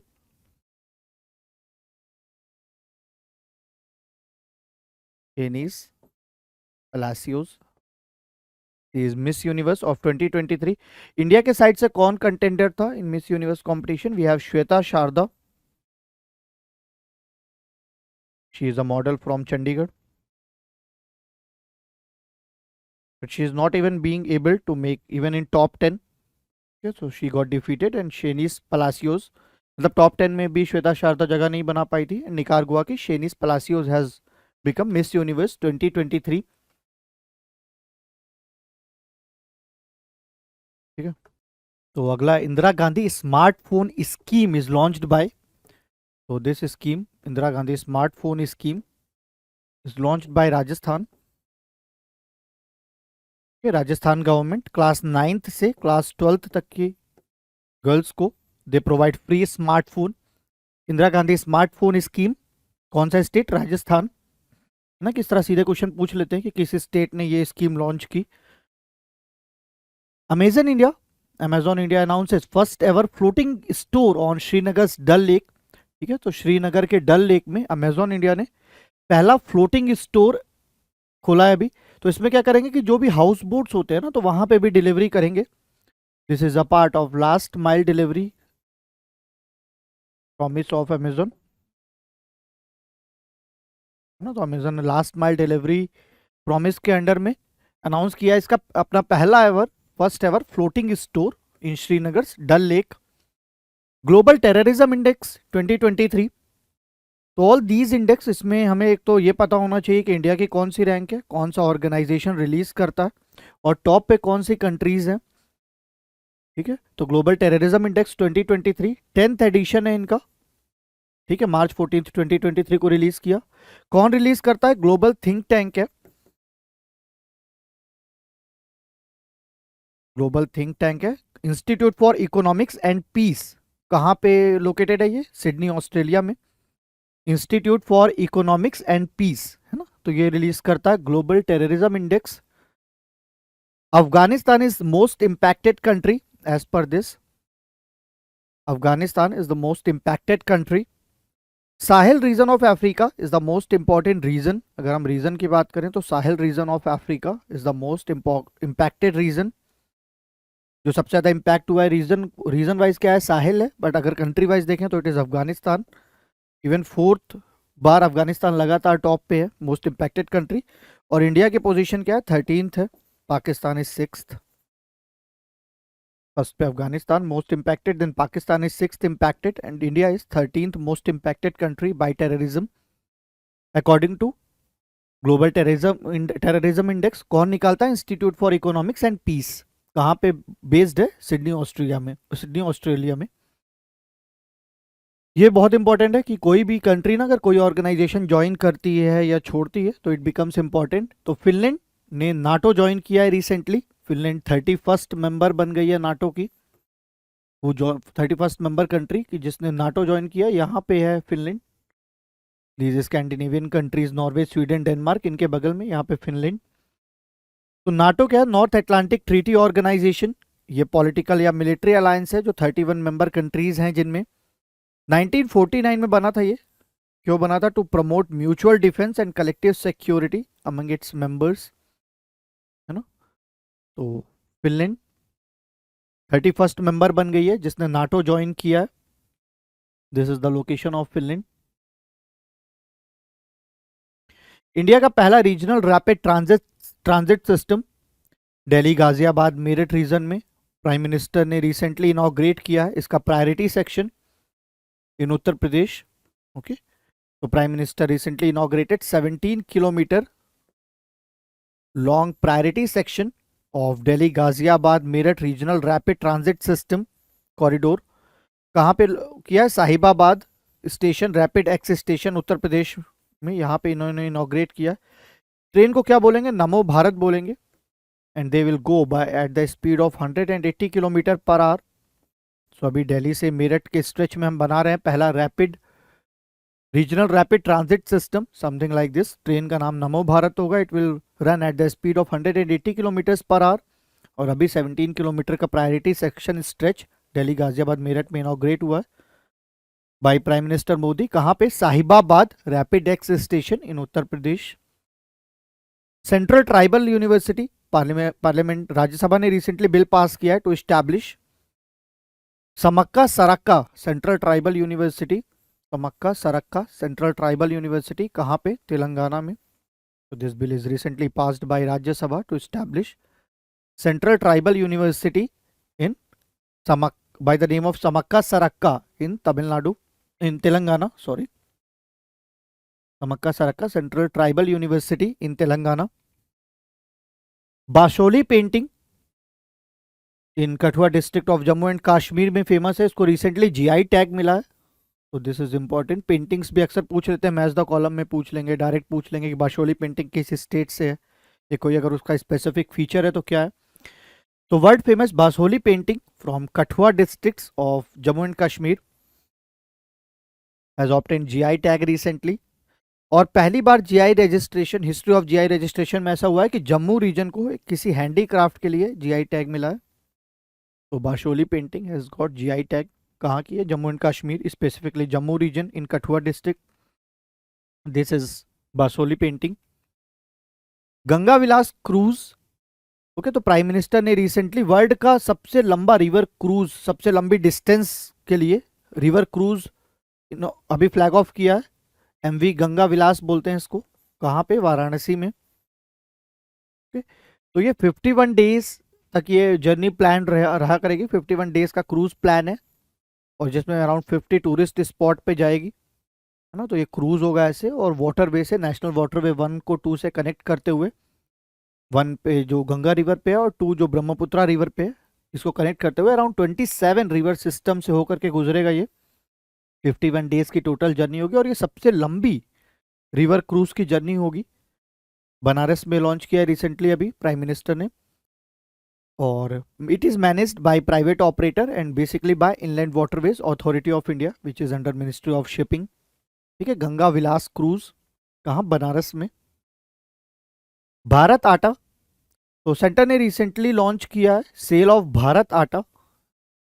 इसका प्राइस इंपॉर्टेंट है, प्राइस क्या होगा इस बार? इस तरह के भी फैक्ट्स पूछ लेते हैं कई बार। 27.50, 27.5 रुपए पर केजी। तो union minister Shri Piyush Goyal, food and consumer minister, he flags of 100 mobile van for the sale of Bharat Atta. ठीक है, तो भारत आटा ब्रांड, इससे क्या होगा कि मार्केट में तो सप्लाई बढ़ेगी इन अफोर्डेबल रेट्स और प्राइस थोड़ा सा मॉडरेट रहेगा, बहुत ज़्यादा बढ़ेगा नहीं। तो आटा by the name of Bharat आटा लॉन्च किया उन्होंने 27.50 रुपीज़ पर केजी। नॉर्थ इंडिया का पहला nuclear plant, this is very important, कहाँ पे बनने वाला है ये? गोरखपुर इन हरियाणा। ये यूपी वाला गोरखपुर नहीं है, Gorakhpur is a place in Haryana also. ठीक है, तो गोरखपुर हरियाणा में नॉर्थ इंडिया का पहला न्यूक्लियर प्लांट बनेगा। हाँ, in Gorakhpur Haryana. Global gender gap report 2023 आई है अभी, 17th एडिशन है इसका। कौन रिलीज करता है? World economic forum. Okay, this is important here कि कौन रिलीज करता है ग्लोबल जेंडर गैप रिपोर्ट। तो वर्ल्ड इकोनॉमिक फोरम रिलीज करती है। अराउंड 146 कंट्रीज के बीच में it evaluates the gender gap, ठीक है। तो इंडिया की पोजीशन पिछली बार 135 थी, 135 थी, now India has achieved 27th position. तो basically it improved. Last year India was in 135th position and now India has achieved 127th position out of 146 countries. तो बहुत अच्छा तो परफॉर्मेंस नहीं है, बट इट इज इम्प्रूविंग, है ना। और Iceland is in top most gender equal country for the 14th consecutive year. 14 साल से लगातार आइसलैंड ही टॉप कर रहा है, ठीक है, in global gender gap report. India is 127th out of 146 countries, है ना। तो इंडिया की रैंक भी याद रखने की, इट इज 127th। और कौन निकालता है global gender gap report? World economic forum. और किसने टॉप किया? आइसलैंड ने। उद्योग रत्न अवार्ड, तो ये महाराष्ट्र गवर्नमेंट का है उद्योग रत्न अवार्ड। तो it is recently given to Tata group, है ना, या रतन टाटा जी को दिया गया है विद महाराष्ट्र गवर्नमेंट्स उद्योग रत्न अवार्ड। ये महाराष्ट्र गवर्नमेंट का पहला अवार्ड है, Udyog Ratna award. It is the highest award given to Tata group patriarch Ratan Tata, state का पहला, ठीक है। तो उनके घर पे जाकर के उन्हें दिया गया है by chief minister Eknath Shinde, Udyog Ratna award given to Tata groups patriarch Ratan Tata. Climate ambition summit, climate ambition summit 2023, इसका हेडक्वार्टर न्यूयॉर्क में है। तो recently climate ambition summit, United Nation की क्लाइमेट एम्बिशन समिट कहाँ हुई है? यूएन हेडक्वार्टर न्यूयॉर्क में हुई है 28 सितंबर 2023 को। It is aimed to accelerate climate action. कि COP28 दुबई में होना, उससे पहले क्लाइमेट एक्शन को थोड़ा बूस्ट दिया जाए।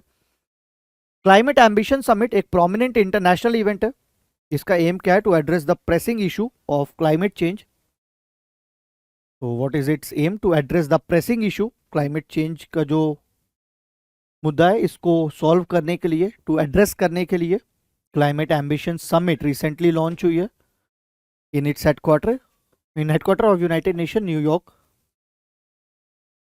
यशो भूमि, तो प्राइम मिनिस्टर ने रिसेंटली ना पहला phase of India international convention and expo centre, India international convention and expo centre कहाँ बन रहा है? ये द्वारका, न्यू दिल्ली में बन रहा है, ठीक है। दिल्ली में द्वारका में India international convention and expo centre बन रहा है, उसको यशो भूमि बोलेंगे। तो यशो भूमि, है ना, प्राइम मिनिस्टर ने अभी रिसेंटली इसका पहला फेज इनॉग्रेट किया है, यशो भूमि, ठीक है। यशो भूमि क्या है? India international convention and expo centre. कहाँ बन रहा है ये? न्यू दिल्ली, द्वारका में। नेशनल टर्मरिक बोर्ड, तो रिसेंटली गवर्नमेंट ने नोटिफाई किया है कि नेशनल टर्मरिक बोर्ड बनाएंगे। तो क्या फोकस रहेगा इसका? It will focus on development and growth of turmeric, हल्दी या हल्दी से related products in the country, है ना। And India is actually the largest producer, consumer and exporter of turmeric in world.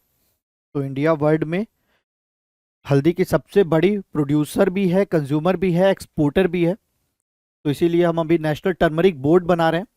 इसमें क्या होगा? एक चेयरपर्सन होगा who will be appointed by central government, और फिर उसके बाद ministry of AYUSH, department of pharma, agriculture and farmer welfare, commerce and industry, union government, इन सब से भी रिप्रेजेंटेटिव्स होंगे। और अगर प्रोड्यूसिंग स्टेट्स की बात करें हम टर्मरिक की, तो it is Maharashtra, Telangana, Karnataka and Tamil Nadu. कई बार ये भी पूछ लेता है कि कौन से स्टेट्स में कौन सी क्रॉप या कौन सा वो ज़्यादा प्रोड्यूस हो रहा है, फूड प्रोडक्ट ज़्यादा प्रोड्यूस हो रहा है। तो लार्जेस्ट टर्मरिक प्रोड्यूसिंग स्टेट्स कौन से इंडिया में? Maharashtra, Telangana, Karnataka and Tamil Nadu. And India is largest exporter, consumer and basically producer, consumer and exporter of turmeric in the world, national turmeric board. Then we have this very important Amrit technology. तो recently ना IIT Madras ने एक technology develop की है कि पानी को portable बनाने के लिए, पानी से आर्सेनिक रिमूव करने के लिए, तो it is known as arsenic and metal removal by Indian technology, Amrit.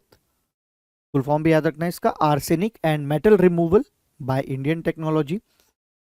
IIT Madras ने बनाया है रिसेंटली। क्या पर्पज है इसका? रिमूवल ऑफ आर्सेनिक या मेटल आयन पानी से हटाने के लिए और उसको पोर्टेबल बनाने के लिए।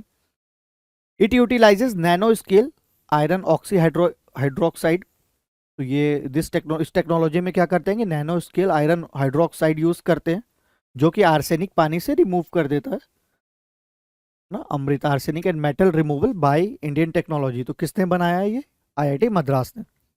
तो this is about our first part of this 500 most important questions of current affairs for UP PCS।